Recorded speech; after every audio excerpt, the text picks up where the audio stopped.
warahmatullahi wabarakatuh. Perkenalkan, nama saya Ianatul Muhtaromah dengan NIM 2051010700008. Di sini saya akan menjelaskan tentang yang pertama, pengertian dan perbedaan statistik dan statistika. Kemudian yang kedua, penggolongan statistik. Yang ketiga, pengertian statistik pendidikan. Kemudian yang terakhir yaitu fungsi statistik pendidikan. Baik, yang pertama, pengertian dan perbedaan statistik dan statistika. Statistik merupakan kumpulan fakta yang berbentuk angka yang disusun dalam bentuk daftar atau tabel yang menggambarkan persoalan. Kemudian statistika itu sendiri adalah ilmu pengetahuan yang berhubungan dengan cara atau metode pengumpulan data, pengolahan data, penganalisisan data, penarikan kesimpulan, dan pembuatan keputusan yang cukup beralasan berdasarkan fakta yang ada. Nah, dari pengertian di atas dapat kita simpulkan bahwa statistik merujuk kepada data atau informasi, sedangkan statistika itu sendiri lebih kepada metode, kaidah atau ilmunya. Kemudian yang selanjutnya yaitu penggolongan statistik. Berdasarkan tingkat pekerjaannya, statistik dapat dibedakan menjadi dua, yaitu statistik deskriptif dan statistik inferensial. Nah, statistik deskriptif yaitu statistik yang tingkat pekerjaannya mencakup cara-cara menghimpun, menyusun, mengatur, mengolah, menganalisis data angka agar dapat memberikan gambaran yang teratur, jelas mengenai suatu gejala atau peristiwa. Sedangkan statistik inferensial yaitu statistik yang menyediakan aturan atau cara yang dapat dipergunakan sebagai alat dalam rangka mencoba menarik kesimpulan yang bersifat umum dari sekumpulan data yang telah disusun dan diolah. Yang selanjutnya yaitu statistik pendidikan, merupakan ilmu pengetahuan yang membahas atau mempelajari dan mengembangkan prinsip-prinsip, metode, dan prosedur yang perlu ditempuh atau dipergunakan dalam rangka pengumpulan, penyajian, penganalisisan bahan keterangan yang berwujud angka mengenai hal-hal yang berkaitan dengan pendidikan. Dan penarikan kesimpulan, pembuatan perkiraan, serta ramalan ilmiah atas dasar kumpulan bahan keterangan yang berwujud angka tadi. Kemudian pembahasan yang terakhir yaitu fungsi statistik dalam pendidikan. Nah, fungsinya itu sebagai alat bantu. Bagi seorang pendidik profesional, statistik juga memiliki kegunaan yang cukup besar.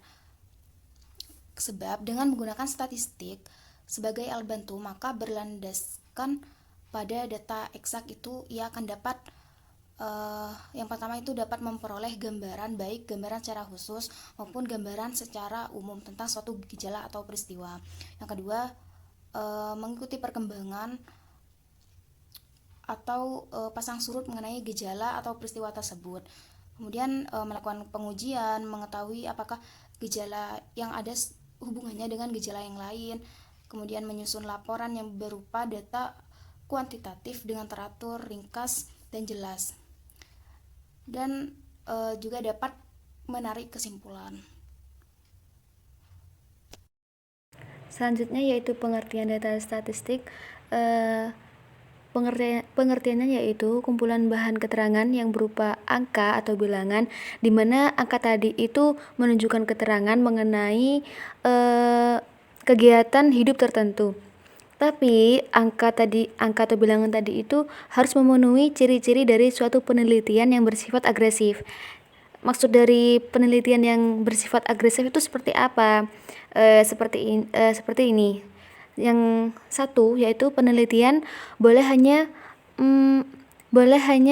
mengenai satu individu saja, akan tetapi pencatatannya itu harus dilakukan lebih dari satu kali. Contohnya tuh ini, Nita adalah siswi jurusan IPA. Intinya ini itu adalah nilai dari Nita dari semester 1 sampai semester 6. Nah, di sini tuh sudah kan, nilai orangnya itu satu yaitu Nita, tapi pencatatannya itu banyak, lebih dari satu. Seperti itu. Yang kedua yaitu sifat penelitian yang agresif itu penelitian atau pencatatannya itu hanya dilakukan hanya dilakukan satu kali, akan tetapi individunya itu banyak kali. Jadi ini contohnya, ini kan ada Miki, Hinata, Luffy, Robin, Zoro, ada Sanji. Ini kan lebih dari satu ya. Lalu pencatatannya mereka itu cuma satu kali. Ini nilainya Miki ada 7, nilainya Hinata ada 8, Luffy 6, dan seterusnya. Selanjutnya yaitu penggolongan data statistik. Di sini penggolongannya itu dipecah menjadi 5. Yang pertama yaitu penggolongan data menurut sifatnya. Nah, ini ada 2, yaitu data diskrit dan kontinu. Untuk data diskrit, apa sih data diskrit? Data diskrit itu adalah data yang di dalamnya itu angkanya tidak ada angka desimal ataupun pecahan. Jadi jika hasil hitung akhir atau kesimpulan dari data itu nilainya desimal, maka harus dibulatkan dulu, dan pembulatannya itu bersifat selalu naik berapapun nilai di belakang koma. Lalu yang kedua yaitu data kontinu. Data kontinu ini kumpulan angka-angka yang masih memungkinkan untuk memiliki bilangan desimal atau pecahan. Seperti contohnya itu tinggi badan. Misal tinggi badan itu 175,5. Nah, ini kan sampai nanti itu akan terus kontinu memungkinkan adanya koma, adanya angka desimal. Angka desimal begitu. Lalu penggolongan data yang kedua yaitu data menurut sumbernya. Ini juga dibagi menjadi 2, yaitu data primer dan sekunder. Untuk yang pertama yaitu data primer, data yang diperoleh dari tangan pertama. Seperti contohnya begini. Data kemahasiswaan itu diperoleh dari kemahasiswaan. Nah, ini kan langsung ya dari orang pertama. Terus kalau data sekunder itu data yang diperoleh dari olahan tangan kedua atau seterusnya. Jadi seperti contohnya itu data alumni Tadris Matematika itu didapat dari surat kabar atau berita nasional. Jadi kan berangsur-angsur, datanya itu berangsur-angsur, bukan orang pertama yang membuatnya. Lanjut yaitu penggolongan data statistik yang ketiga, yaitu data menurut skala pengukurannya. Ada 4 maaf. Yang pertama yaitu data nominal. Nah, data nominal itu adalah data yang cara penyusunan angkanya itu didasarkan oleh penggolongan klasifikasi tertentu. Jadi sudah ada klasifikasinya seperti ini. Contohnya 50 ini angka, semua angka di sini ini 50, 34, 85 ini adalah data nominal. Sudah ada klasifikasinya. 50 ini apa? 50 ini adalah jumlah anak pria atau cowok di kelas 3, seperti itu. Lalu selanjutnya yang nomor 2 yaitu data ordinal. Data ordinal ini adalah data yang penyusunan angkanya itu sesuai ranking atau kedudukan. Jadi diurut sesuai ranking 1, 2 dan sampai selanjutnya. Lalu yang ketiga yaitu data interval. Data interval ini data statistik di mana terdapat jarak yang sama di antara hal-hal yang sedang diselidiki. Nah, dalam contoh ini data intervalnya itu skornya ini 451, 497, 427. Nah, dan yang terakhir yaitu data rasio, yaitu data yang diperoleh dengan cara pengukuran di mana jarak antara 2 titik skala itu sudah diketahui dan punya titik 0 absolut yang bermakna kelipatan. Seperti contohnya itu kayak gaji dan umur. Contoh dari umur ya, itu orang yang memiliki umur 10 tahun itu 2 kali lebih tua dibandingkan orang yang berumur 5 tahun. Nah, jadi kan bermakna kelipatan. Lalu lanjut ke penggolongan yang selanjutnya, yaitu penggolongan data statistik berdasarkan bentuk angkanya. Yang pertama yaitu data tunggal, yaitu data yang dimana isinya itu hanya angka-angka yang tidak dikelompokkan. Jadi angkanya itu tidak dikelompokkan. Seperti contohnya ini. Nah, ini data berupa nilai 40 mahasiswa. Nah, ini nggak dikelompokkan, langsung ditulis per orang. Jadi per siswa itu ditulis nilainya berapa tanpa dikelompokkan. Lalu contoh yang kedua data tunggal, yaitu data statistik yang mempunyai unit yang terdiri dari sekelompok angka. Jadi ini contohnya. Nah, ini kan sudah kayak direkap. Ada dari nilai siswa tadi itu 40 siswa itu direkap siapa ya, kelompok datanya itu dari nilai 80 sampai 84, dari nilainya yang 79 sampai 75 sampai 79 dan seterusnya. Lalu penggolongan data statistik yang terakhir itu adalah data statistik berdasarkan waktu pengumpulannya. Ini dibagi menjadi dua. Yang pertama itu data seketika.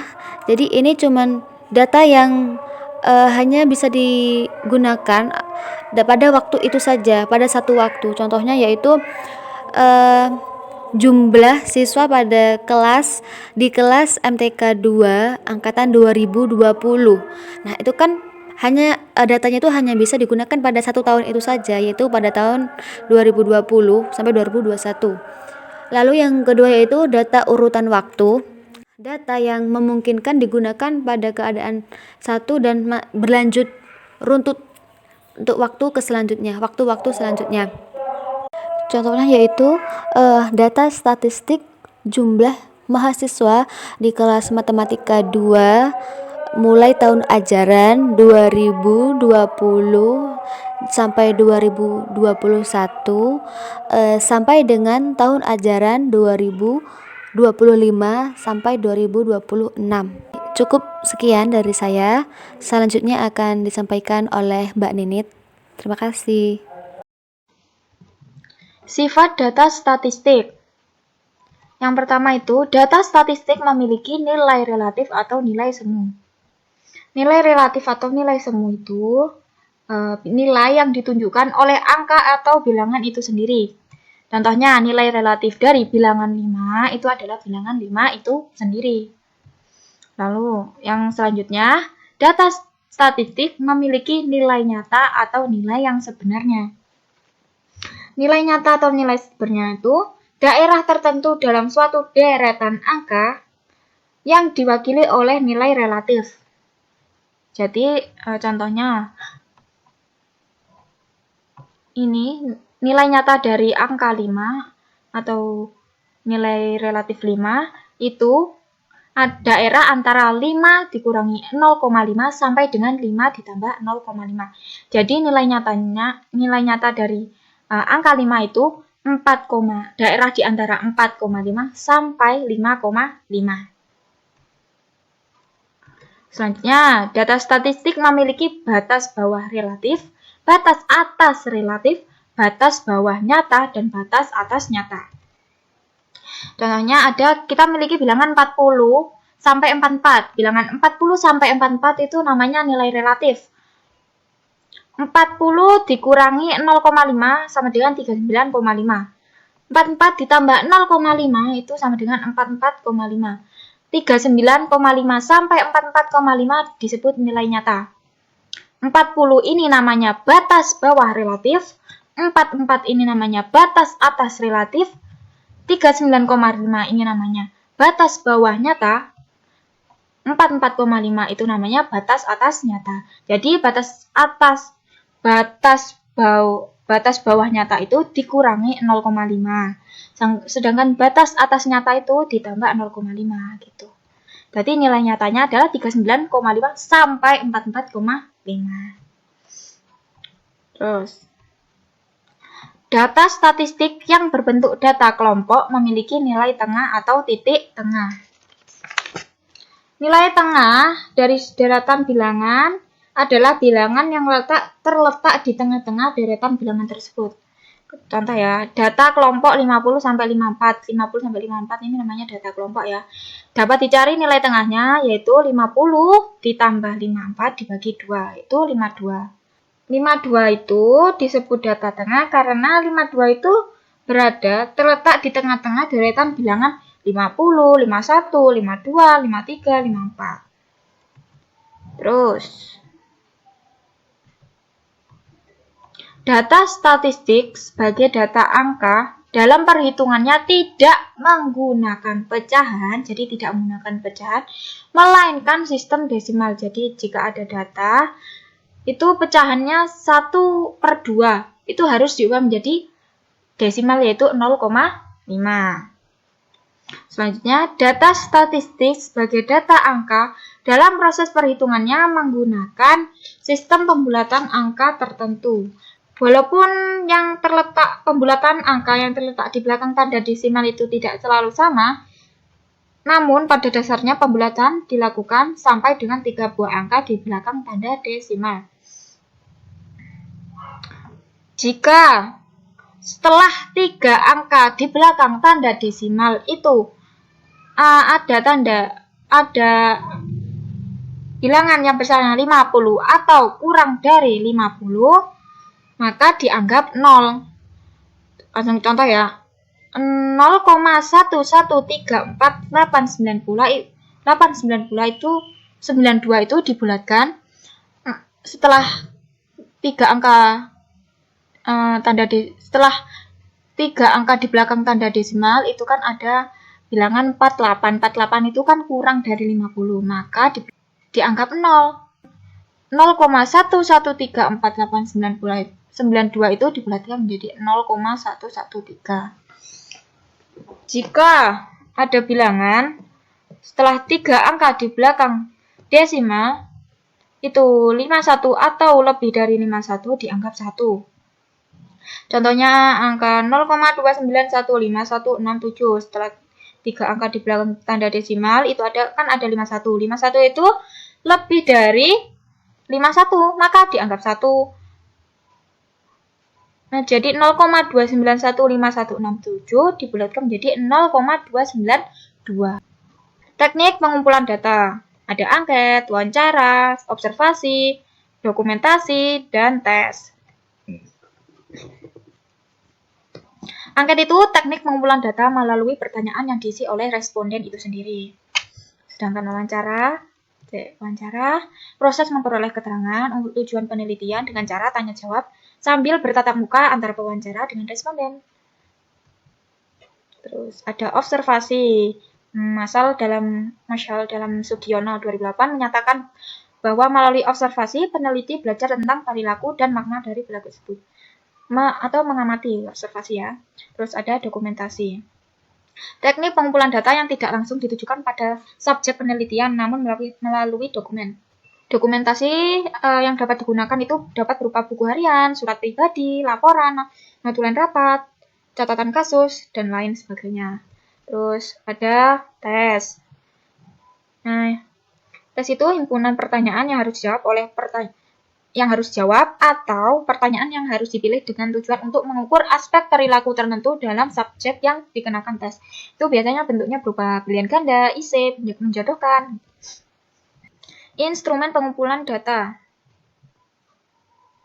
Yang namanya instrumen itu kan alat-alat ya. Jadi instrumen pengumpulan data itu alat bantu yang dipilih dan digunakan oleh peneliti dalam kegiatan mengumpulkan agar kegiatan tersebut menjadi sistematis dan dipermudah olehnya.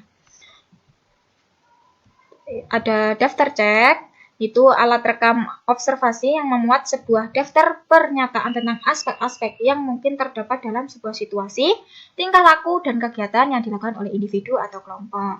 Terus ada skala bertingkat, itu skala yang menggambarkan suatu nilai yang berbentuk angka terhadap suatu hasil pertimbangan.